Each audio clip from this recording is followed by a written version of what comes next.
Friends, welcome to the YouTube channel of recording club. और friends, आज का जो वीडियो है वो भारत के एक बहुत ही महान और हम सब जिनके ऋणी हैं सरदार भगत सिंह, बहुत महान क्रांतिकारी। नाम सुनते ही समझ में आ जाता है, बताने की ज़रूरत नहीं है। उनके बारे में आज हम बात कर रहे हैं क्योंकि मंथ ये सितंबर है और इसी मंथ में भगत सिंह जयंती यानी कि उनका जन्म दिवस 28 सितंबर। तो फ्रेंड्स, 28 सितंबर 1907 यानी कि 28 सितंबर 1907 में उनका जन्म हुआ था। अब जन्म जहाँ इनका हुआ था फ्रेंड्स, वो जगह अभी पाकिस्तान में है। वो गांव है एक बंगा और ज़िला है लायलपुर। ये पाकिस्तान में वर्तमान में पंजाब साइड में था, पहले आता था। ये विभाजन के बाद उस साइड में चला गया। वहाँ पे इनका जन्म हुआ था।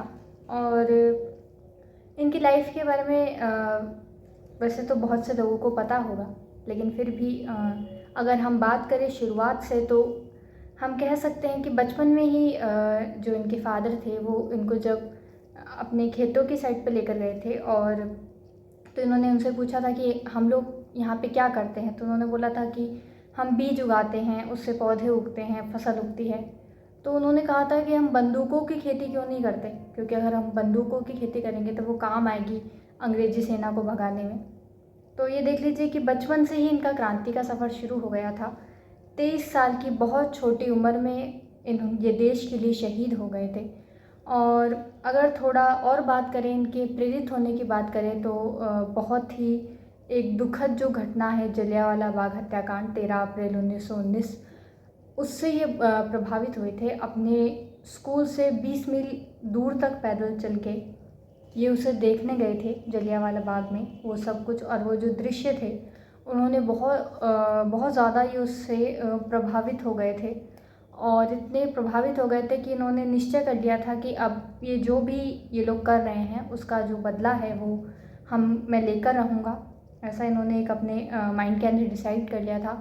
उसके बाद फ्रेंड्स, इन्होंने गांधी जी ने जब असहयोग आंदोलन शुरू किया था उस टाइम पे भी इन्होंने काफ़ी भाग लिया था उसमें। लेकिन फिर 1922 में जब चौरा चौरी कांड को गांधी जी ने सपोर्ट नहीं किया और उन्होंने बंद कर दिया था, तो वो इन्हें अच्छा नहीं लगा था भगत सिंह जी को, क्योंकि इनका अहिंसा से विश्वास उठ गया था। इन्हें ये लगता था कि अब लड़कर ही और हिंसा से ही हम अपनी आज़ादी पा सकते हैं। और गांधी जी के बारे में जैसा आप जानते हैं कि उनके विचार बिल्कुल ही उल्टे थे। वो किसी भी मूल्य पर वो हिंसा को नहीं सपोर्ट करते थे। तो बिल्कुल अलग विचार हो गए थे। इन्होंने एक तरह से हालांकि उनकी बहुत रिस्पेक्ट करते थे, ये गांधी जी की रिस्पेक्ट करते थे, बट उनके विचार उन्होंने मान लिया था कि नहीं मिलते।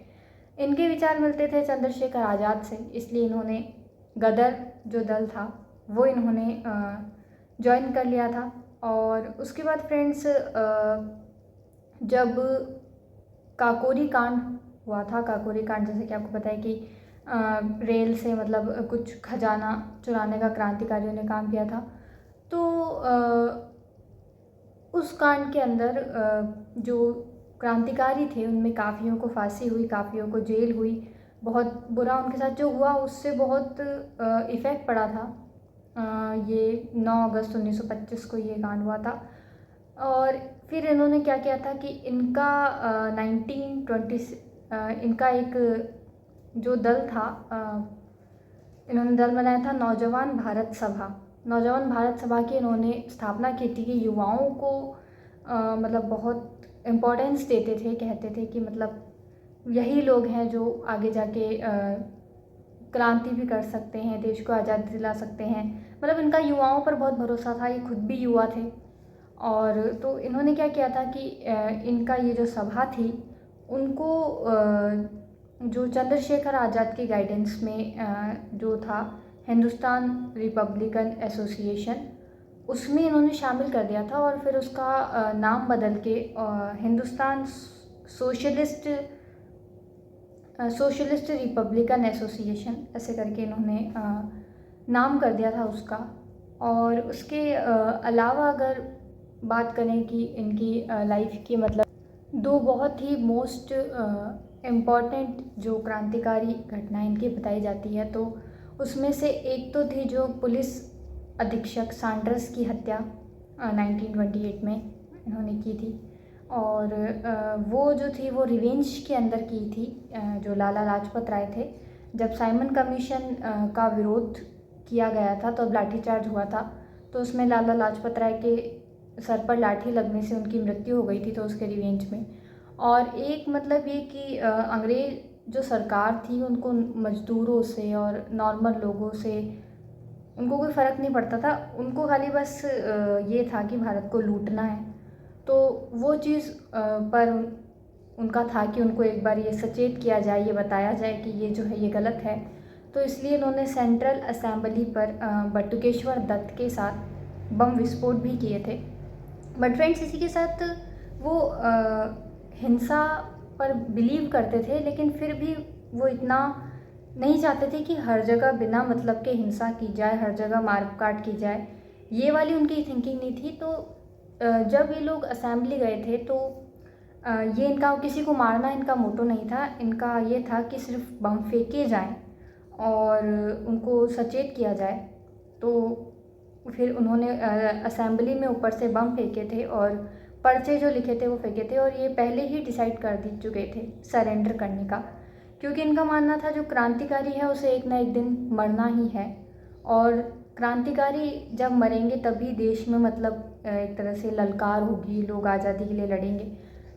तो फिर इन्होंने ऐसी जगह पर जानबूझकर ऐसी जगह पर इन्होंने बम फेंका कि किसी को नुकसान ना हो, और पूरा धुआं ही धुआं वहाँ पर हो गया था।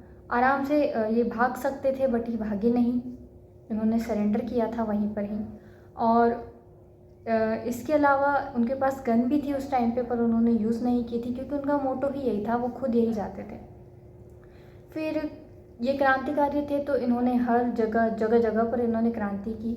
जब ये इन्हें जेल में ले जाया गया, तब इन्होंने ये चीज़ नोटिस की कि जो भारत के कैदी हैं, जो क्रांतिकारी हैं, और जो अंग्रेज़ों के कैदी हैं, यहाँ भी भेदभाव चल रहा है।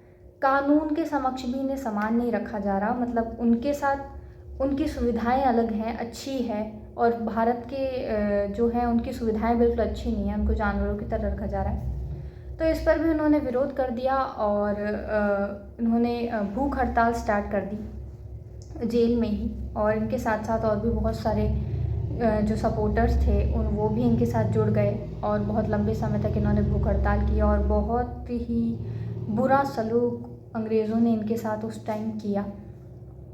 बर्फ़ की सिल्ली पर लिटाकर इन्हें कौड़े मारे जाते थे, ज़बरदस्ती इनके मुंह में दूध डाला जाता था। बट इन्होंने ये इतने मतलब ये भी बहुत ज़्यादा कट्टर थे, इन्होंने बिल्कुल उस दूध को अपने मुंह में नहीं जाने देते थे। और फिर नतीजा ये हुआ कि 1929 में जतेंद्र नाथ दास इनके साथ एक भूख हड़ताल कर रहे थे, उनकी डेथ हो गई। उससे पूरा देश हिल गया, और उसके बाद अंग्रेज़ों को मानना ही पड़ा जो इनका कहना था, मतलब बराबर करने की बात, वो उन्हें माननी ही पड़ी। अब फ्रेंड्स, ये सब मैंने आपको थोड़ा जल्दी जल्दी बताया, आप भी सोच रहे होंगे, बट वजह ये है कि ये सब जो है ये आप सब सुनते आ रहे हैं। ये एक तरह से मैं आप लोगों का रिवीजन करवा रही हूँ आपके सामने, ये मैं रिपीट कर रही हूँ। बाकी ये सब बातें तो हम सभी जानते हैं, बचपन से हम सुनते आ रहे हैं। कुछ ऐसी बातें हैं जो बहुत ही ख़ास है, और पहली ये है उसमें फ्रेंड्स कि जब मतलब इनका डिसीजन आया था फांसी का, 26 अगस्त 1930 में इनकी फांसी डिक्लेयर कर दी थी कोर्ट ने। तो इनको बिल्कुल भी उस चीज़ का कोई फ़र्क नहीं था, उनको कोई चिंता नहीं थी। उन्होंने ये तक कहा था कि मतलब मुझे फांसी मत दो, और अंग्रेज़ मतलब मुझे एक तरह से भारतीयों का युद्धबंदी समझे, मतलब एक जवाब समझे मुझे, और एक क्रांतिकारी की तरह वो चाहते थे कि उन्हें गोली से उड़ा दिया जाए। मतलब वो मरने को बिल्कुल तैयार थे, उनके लिए प्राउड की बात थी। और इसके अलावा जब उनके जो फादर थे, ऑब्वियसली फादर थे, तो उनको था कि मेरा बेटा 23 साल की उम्र में, सोचिए, तो उन्होंने जब ये लेटर लिखा था उनके फादर ने कि मतलब मेरे बेटे को माफ़ कर दिया जाए, या उसकी फांसी माफ़ कर दी जाए, तो भी भगत सिंह जी ने उनको लेटर लिख के कहा था कि मतलब मेरे लिए बहुत दुख की बात है, बहुत शर्म की बात है, और मतलब मैं बिल्कुल आपको, आपने क्यों ये लेटर लिखा। उन्होंने मतलब बहुत कोसा था अपने फादर को, क्योंकि उन्हें देख लीजिए कि एक प्राउड था उनको, और ये तो उनकी महानता थी। इसके अलावा मतलब सिर्फ एक क्रांतिकारी नहीं थे वो, इसके अलावा उनको बहुत सारी भाषाओं का ज्ञान था। वो पढ़ने के शौकीन थे। 5 भाषाएं, हिंदी, उर्दू, पंजाबी, बांग्ला, ये इन्हें आती थी। और इसके अलावा इन्होंने जेल में ही इंग्लिश में एक लेख लिखा था अपना, मैं नास्तिक क्यों। इंग्लिश में सोचिए, अंग्रेज़ों की ही जेल में अंग्रेजी में ही इन्होंने लेख लिखा था।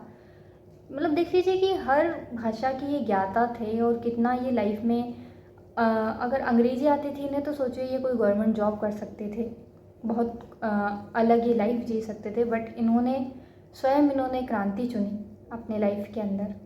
और इसके अलावा कार्ल मार्क्स से ये बहुत प्रभावित थे।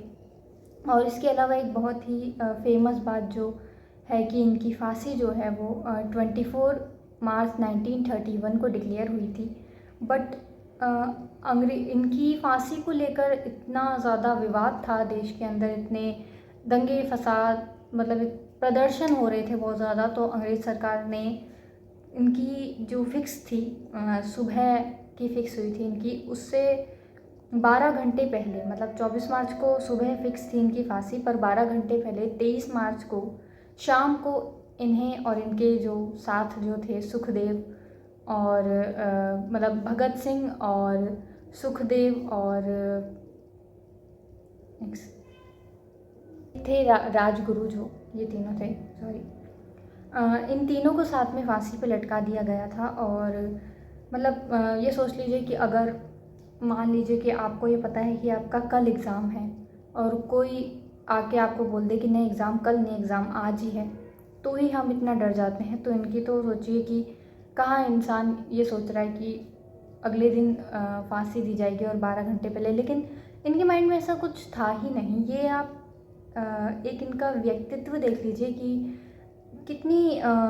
कितनी पेशेंस रही होगी, ये कितना अपनी जो थिंकिंग है उसको लेकर ही कितने मतलब श्योर थे कि हाँ इन्हें क्रांति करनी है, इन्हें संदेश देना है। तो मतलब बिल्कुल भी ये बौखलाए नहीं थे उस टाइम, कोई इनको वो नहीं था। यहाँ इनके साथ जो लोग उस समय जेल में थे, उन्होंने अपनी बुक्स में लिखा है कि उनके चेहरे पे कोई शिकन नहीं थी और उन्हें कोई टेंशन नहीं थी, बल्कि अंग्रेज़ ही ज़्यादा डर रहे थे उनसे तो। और उस टाइम वो आराम से बैठ के अपनी बुक पढ़ रहे थे।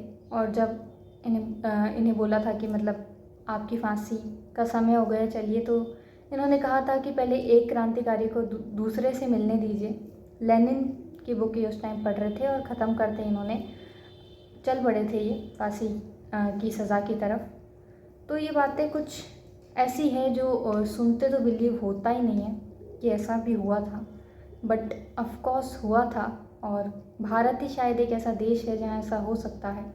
और 23 मार्च 1931 को 7:33 पे इन तीनों को फांसी दे दी गई थी। और इनकी मतलब फांसी के बाद भी जो राइटर्स हैं उन्होंने लिखा है कि कुछ तो बात होगी उसमें, क्योंकि ब्रिटिश सरकार के लिए कहा जाता था कि उनके राज्य में कभी भी सूर्य अस्त नहीं होता, और जिस सरकार के राज्य में सूर्य अस्त नहीं होता वो उसे एक 23 साल के युवक ने इतना डरा के रख दिया, तो कुछ तो बात होगी।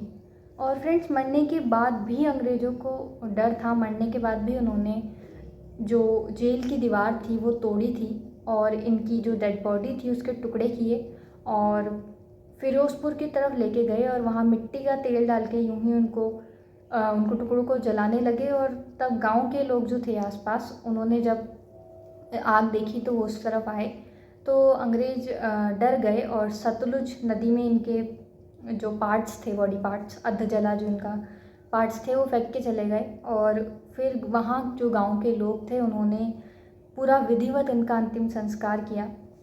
और इनकी जब फांसी डिक्लेयर हुई थी उसके बाद बहुत से लोग थे, कांग्रेस अध्यक्ष थे और नॉर्मल लोग थे, उन्होंने कोशिश बहुत की कि इसे रोक दिया जाए, बहुत बार अर्जी डाली गई।